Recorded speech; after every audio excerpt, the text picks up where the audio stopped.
at the end of the meeting. Okay, it's recording. There we go. Cool. Okay, so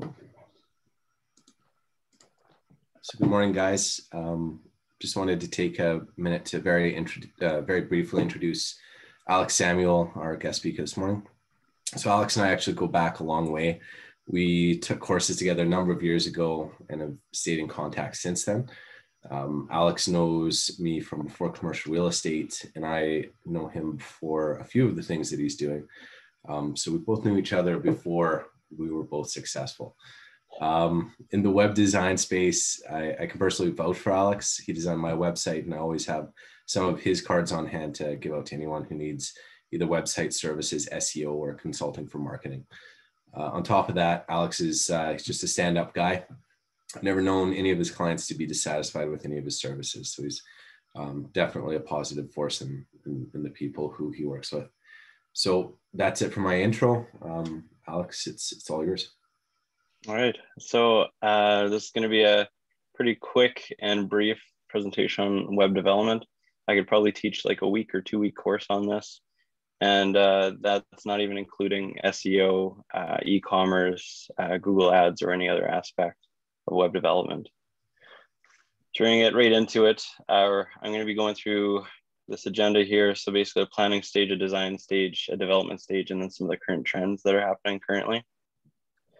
So domain names. This is pretty important for your first step. So you're looking for branding. You got to find something that's short and snappy right now, but it can affect your SEO. So I always recommend getting multiple .ca, .com, maybe different variations of domain names that you're looking at for your company. And please, if there's one thing that you can take away from this presentation, buy your own domain names so that you're the owner. I can't tell you how many clients or friends or people that have called me and asked me what are they going to do, because they hired a web developer. The web developer bought their domain names and they fired them. And now they don't have access to their domain names because they're legally the ones that own those domain names, especially if you hire a marketing firm and they apply on your behalf and they buy it with their money and then they charge you for it, that it's still owned by that marketing firm or that web developer. So I can't tell you how many times I've had to deal with this, where we'd have to go straight to the source for .ca or .com domain names. Then we have to try and file infringement on a trademark or a company brand. And then you have to fill out more paperwork and sometimes go to court if they don't want to settle it. Usually you can just pay them out with like, a couple $100, but it's huge. Like, it happens all the time. So always make sure that you buy your own. GoDaddy is really good. Hover's good. Or make sure that the web developer that's doing it for you transfers everything in your name and in your company, because it's huge. That's one of the biggest problems I find whenever I'm talking with people.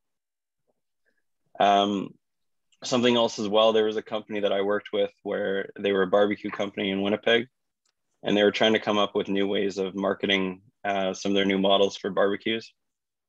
So something that works really well, especially on social media, or for example, Snapchat, they were doing lots of Snapchat stories within the area, is if you have, say, Winnipeg.barbecue.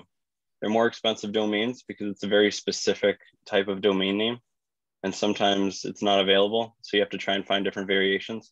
But if you find two words that work together for your company or your business, so .barbecue, I think, was an extra $2,000 to buy.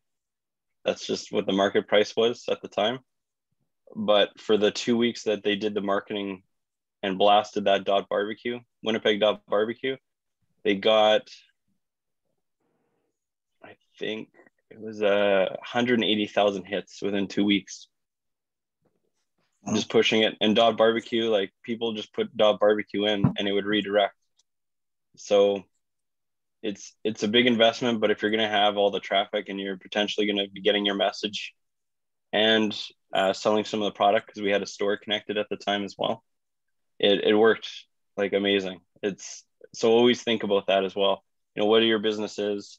What sort of real estate or whatever your business might work in your market. All right. So hosting, another important thing, you have to consider whether or not you want to do cloud or terminals. So do you want to pay a company that has a cloud storage database somewhere that's keeping all of your information, keeping your websites, any content in general, and backing it up and making sure it's safe? There's also terminals where, there's a few corporations I work with where they've already got the infrastructure. They already have terminals for different types of software. So it's as easy as them just adding an extra server, and then we back it all up on their server, and then it's all in-house. There's positives and negatives to both. I currently use clouds, but I got a contract with Amazon, and it's a crazy contract just because of our dashboard that I got such a sweet deal. That's why I'm using cloud currently. And they guaranteed that if anything ever goes down, it'll just move to one of their other cloud databases in a different country.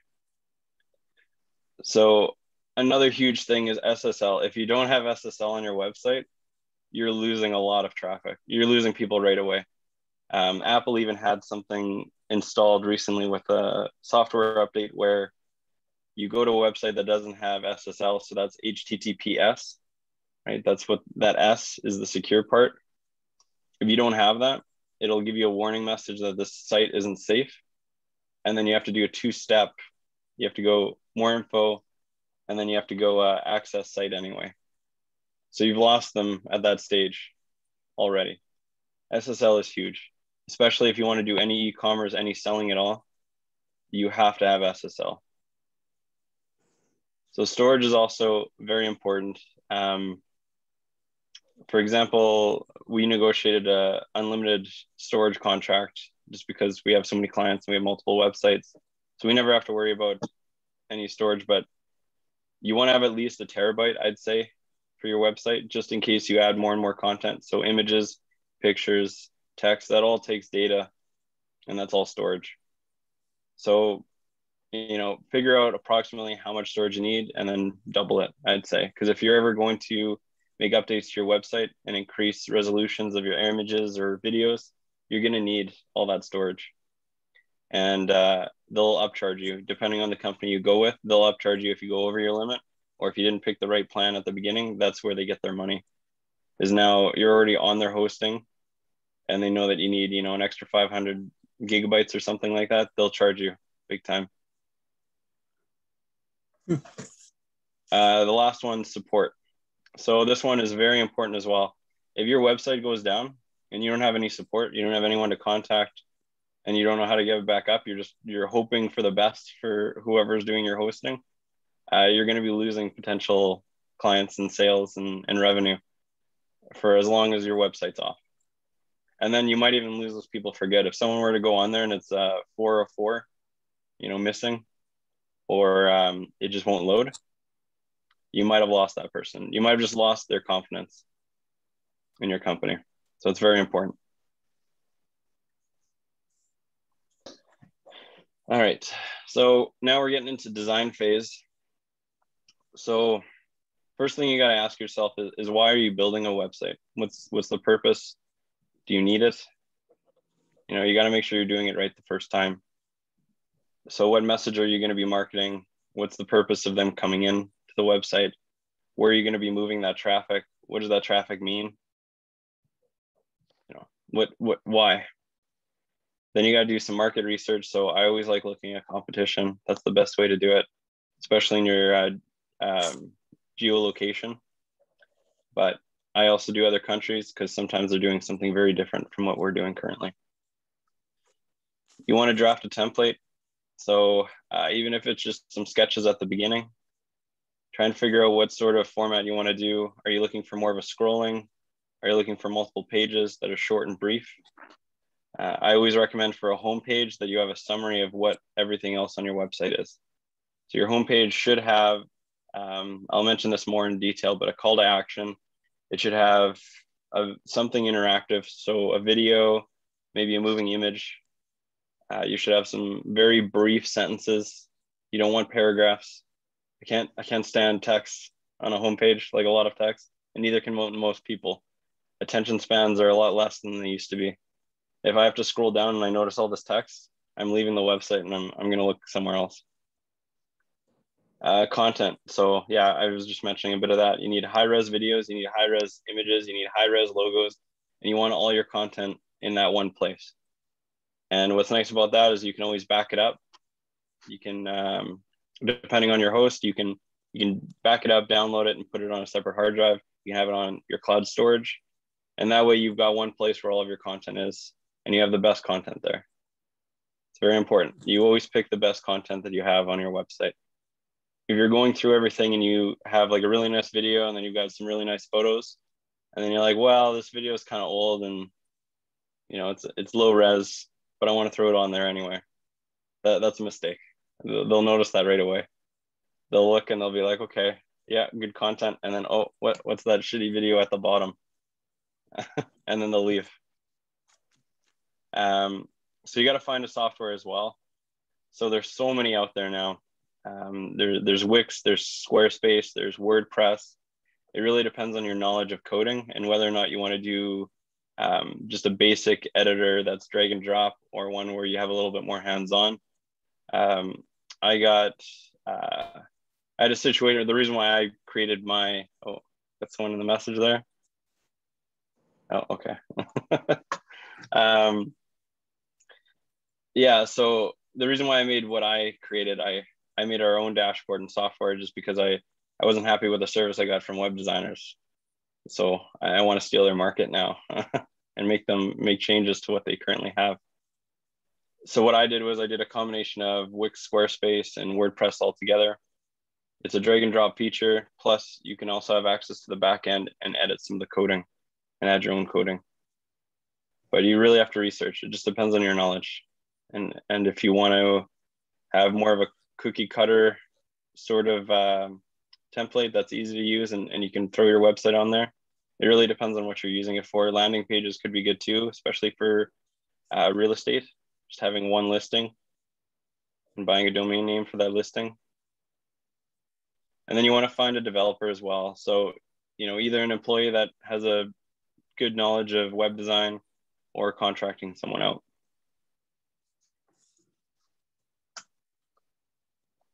Right. So I'm going to quickly show you what our dashboard looks like, just to give you an idea of what's out there.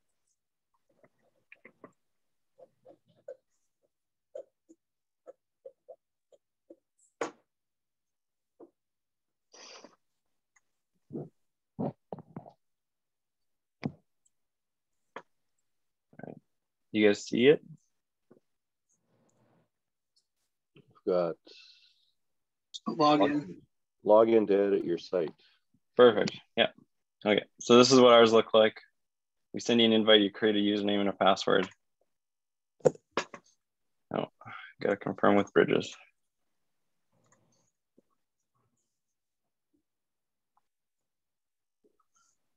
So let's go edit this one. It's a quick one I did for today. So this one's just a landing page. You're gonna have a very similar setup with most softwares that you use. You're gonna be able to change global text, buttons, images, rows, your site background images and text. You're gonna be able to build multiple different pages. You'll have the ability to do pop-ups. So these are hard-coded widgets that I've developed. So, you just drag your text. You can add new text. You can change the font. Icons, clicks to call. There's all kinds of stuff.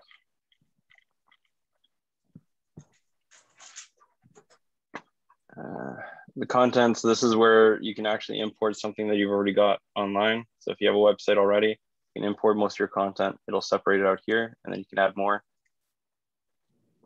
Personalize, we have presets for rules. So this is more of the AI side, where you're having it automatically do something by an action. So for example, chatbots, I highly recommend chatbots for every website. Tidio is one of the best ones now, and it's free unless you go over, I think it's 300 visitors in a month. What's nice about it is you can pre-program a response or a message. So a discount, free shipping, 10% off, Can I, have your email address? I'll send it to you right away. It's so far from the clients we've installed chatbots, we've been seeing at least 30 to 40% increase in communication, sales, and emails. And then eStore, we had a contract with Shopify and eWix, but then we decided to make our own. But we can integrate those ones as well. Blog sections are huge. I'll talk about this a little bit later with SEO. And then integrating is huge, which I'll be talking about a little bit more later, mostly with social media and third-party apps like MailChimp, whatever you're using. And, some of them will have templates too. So I built all of these, and there's basic widgets for, basic features. So what's trending right now is definitely having a video on there. Let's save that. And then we can change the video right away. Just click on it. It'll optimize your video. Quickly change these settings. You can change the text. And then here's the back end I was talking about too. So this is all the coding for this website.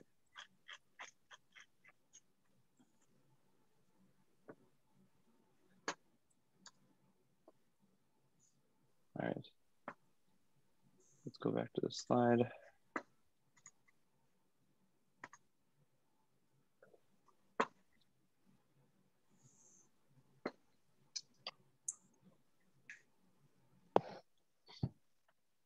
All right.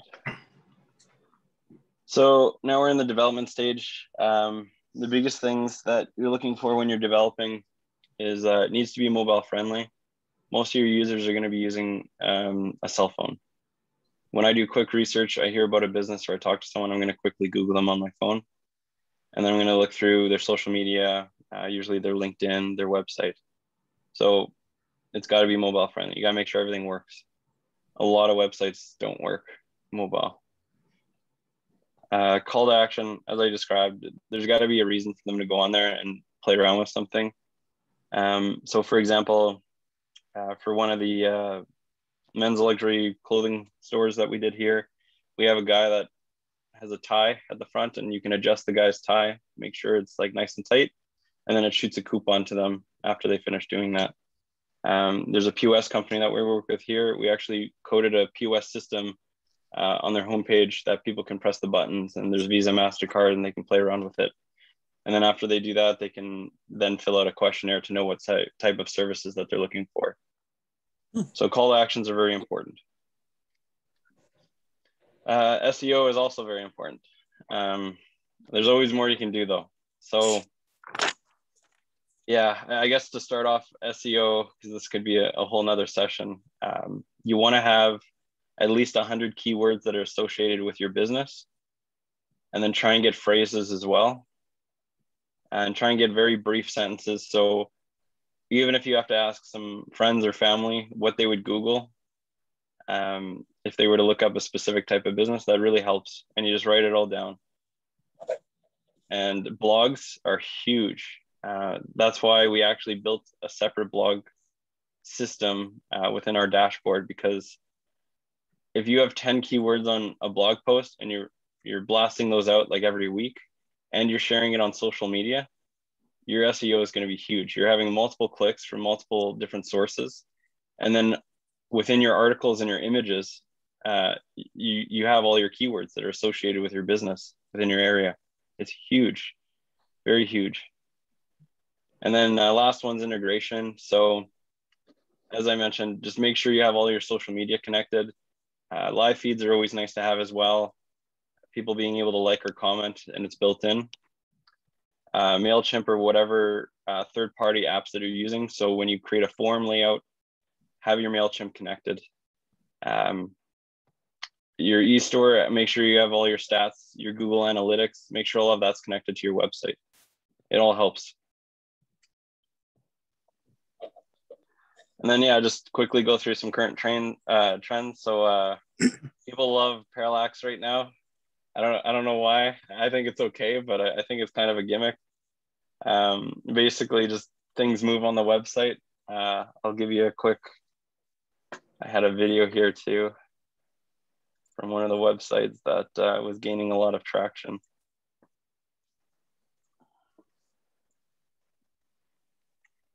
This is their homepage. It's just, you know, that's them scrolling their mouse.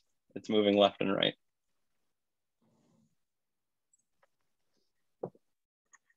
Abstract art is also trending, which I had an image on the presentation.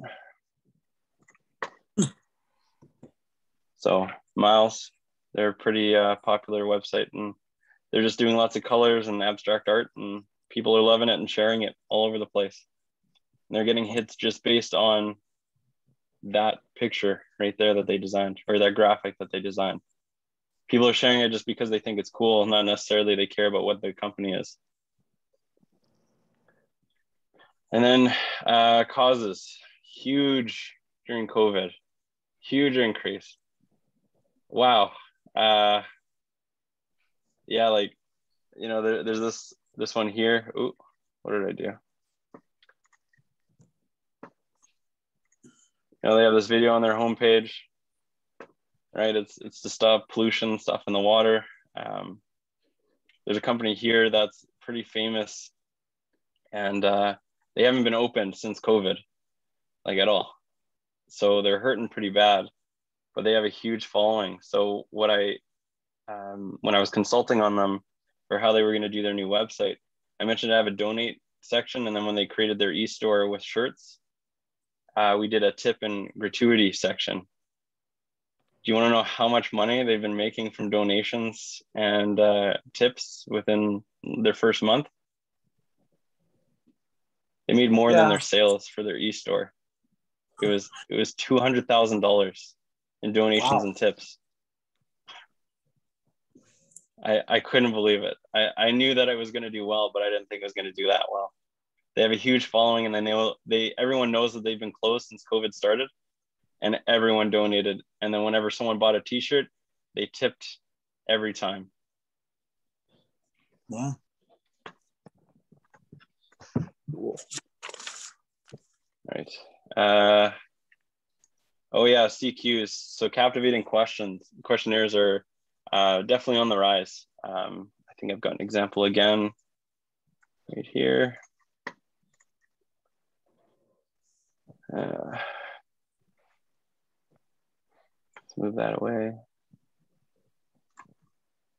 Here we go. So this one's pretty cool. Right? It's it's not simple. That's hard to code. But, you know, do you like this or do you like this? And then they have to drag that at the bottom. Right? And they're getting captivating questions people are answering them just because it's different. You know, instead of just having a question, someone types it in. If they have a strange way of answering the question, so if that's moving your mouse around or highlighting something or adjusting a tie, you know, whatever it may be, they're getting like 80% response rate from most captivating questions. Huge.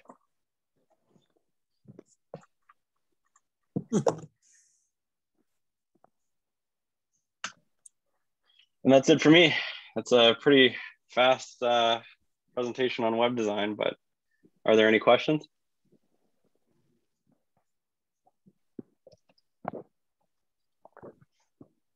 Can you go to a competitor's website and find out what SEO terms they're using? Yeah, so you can. So yeah. So you'd create a Google account, and within your Google account, you can look for trends. You know what? Maybe I'll send an email to Tom. I should have brought that document with me. But like I said, SEO is like a whole week course. I'd say another week course. But yeah, basically what you can do is in your city or province, you can find out what keywords are being used the most and which ones aren't. So for example, Tom and Jim, I found out huge opportunity for keywords that no one's using. There's not very many people know what SEO is, which is by the way, search engine optimization. And yeah, because no one's doing SEO, there's all these keywords and phrases that no one's using. There's usually, the way that they rate it is low, medium, and high. And for Tom, there were some that weren't even low. No one was using.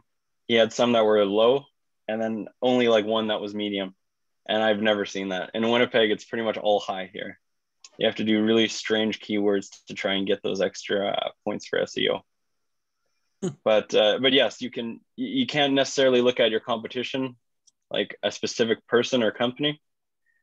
I mean, there's tricks to doing that. When you search a name, or when we search a name, we can actually go through the code of the search that we looked, and we can see why these ones are ranked higher.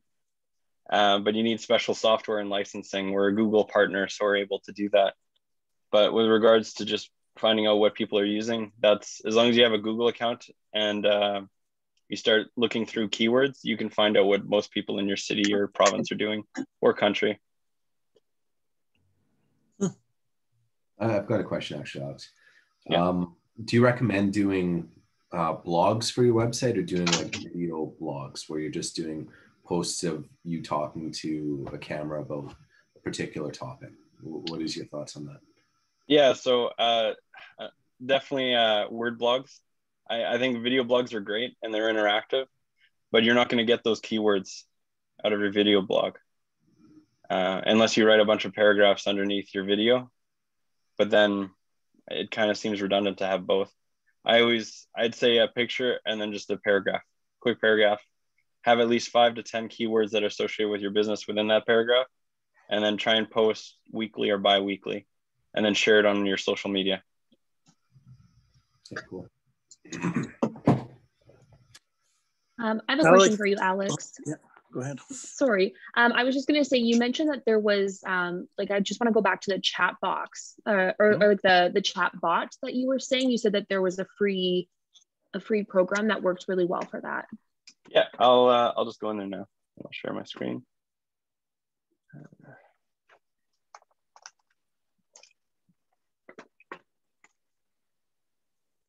Yeah, this is a trade secret right here. Yay! So not very many people know about this. Does everyone see the page? Yeah. Yeah. Okay. So this is the chatbot. Yeah, there's free pricing. They'll give you the 7-day trial. Yeah, there you go. Free. Cool. And you can embed it within your website. It works really well. You can code any responses you want. They even have some presets. So there's some where you can go, I want to give a discount, or I want to give free shipping, or I want to grab emails. You click one of those features, it'll pre-program most of your AI, and then you just have to tweak it. So you change, you want 10% off, or you change the email that it's getting sent to. You can change the responses, because sometimes the responses are a little robotic. And the best part about this is there's an app for both desktop and your phone. So I've probably got 30 different companies chatbot on my phone just to monitor it, just to see what's going on and how it's working. But yeah, you can download it on your phone. You can be live all the time. You can turn it off and on. So if you turn it off and someone messages you, they'll say currently we're offline, and it'll send an email to you if you don't want to deal with it right away. But I always recommend just leave it on. I mean, especially if it's your business, you should be working all the time, right?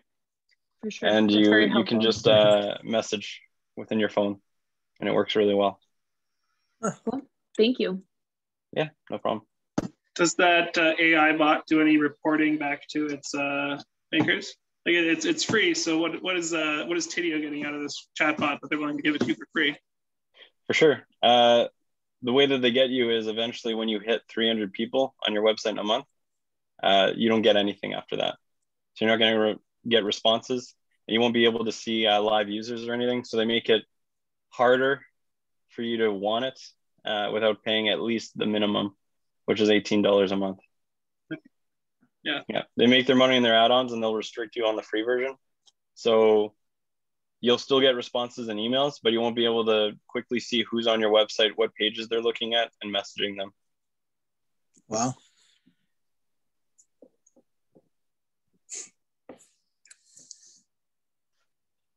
Alex, what do you recommend for social media? Which are the best ones? Top three? So Instagram is number one right now. Oh. Then I'd say Facebook.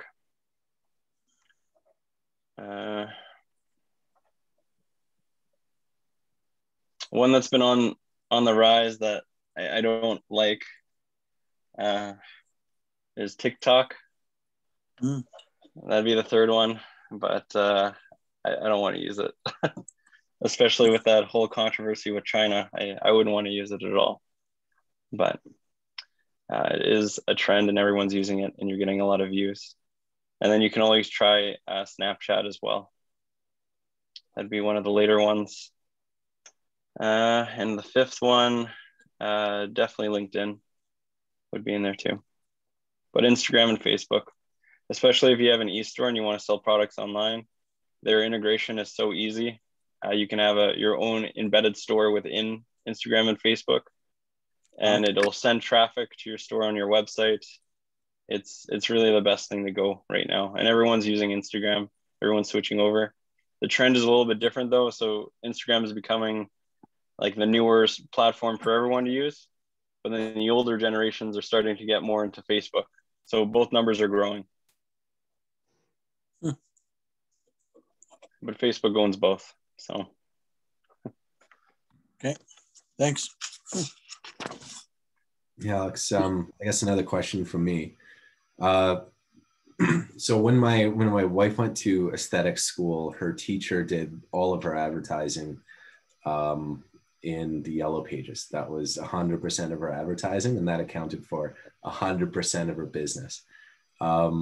What today is the equivalent of that sort of Yellow Page marketing where you just have ubiquitous coverage everywhere?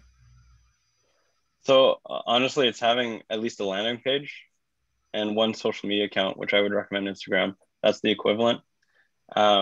Yellow Pages actually came to me the other day. I had a video conference with them. I didn't realize that they bought this other company. So at first they said they were, what's that company called?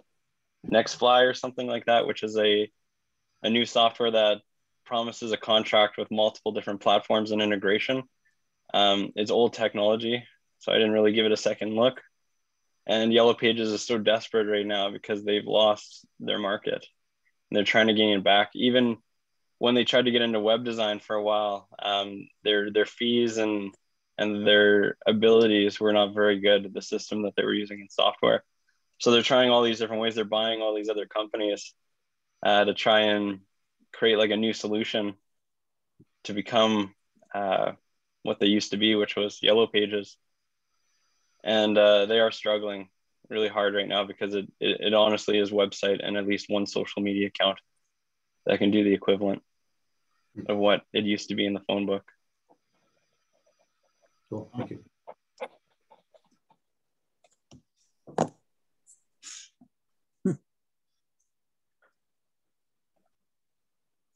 Any final questions or comments for Alex? So Alex, you can do all of this stuff, correct? Yeah, we're a full-on content creation company. We've partnered with many organizations like Google recently, which was nice. So now we can do SEO and Google Ads packages.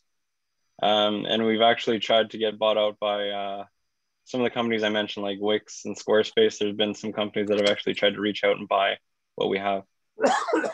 Wow. Okay, well. So you coded your own website builder? Is that what you're selling? Yeah. So as I mentioned earlier, basically I had a web developer. We paid a lot of money to. We didn't know any better at the time. We weren't happy with the website at the end.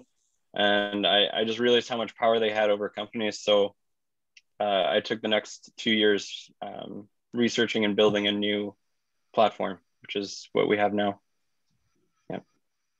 We wanted to try and give the power back to companies because we noticed it happened all the time where this developer took over and then the companies had no say really, and they wouldn't be able to fix things on their own. They'd be paying hourly wages or whatever it may be to make small adjustments.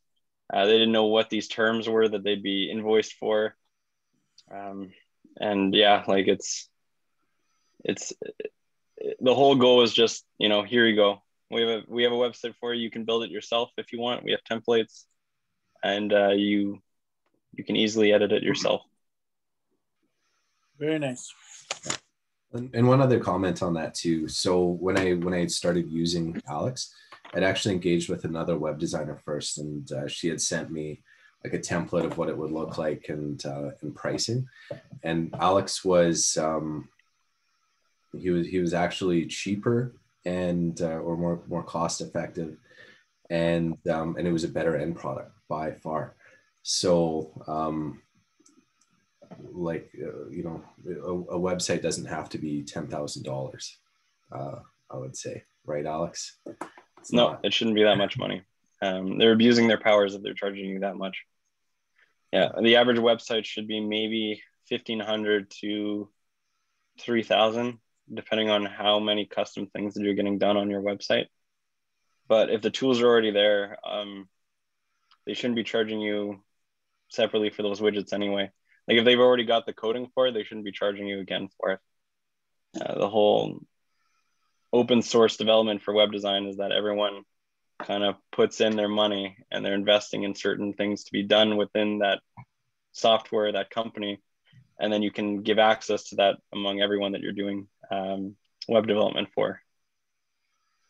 So, yeah, it's funny. We actually finished it, Tom, was it like 2 years before COVID that we got yours up and running? Yeah, Yes. so that was our very early stages. And we had like a really good, like perfect setup when COVID happened. And we reached out to every local business in Winnipeg. I tried to get more in Edmonton as well, but it was just so busy. We I think did 241-ish websites now, just during the first 6 months of COVID, just to try and, it didn't even have to be our platform. We were just consulting because we like local business. Everyone has to be online. And unfortunately, some didn't make it because you can't sell certain things online. But that was the end goal. Everyone online so that they know that they're, I guess, a real business that needs help and support. Very nice. Okay, well, thanks again, Alex, for coming out today. Gerald, I guess I'll hand it back over to you if you have any final comments or anything. Thanks again, Alex. Oh, thank you very much, Alex. That was No fantastic. problem. And thank you, Tom, for getting that guest speaker with the, set up. And so get some guests out for that. And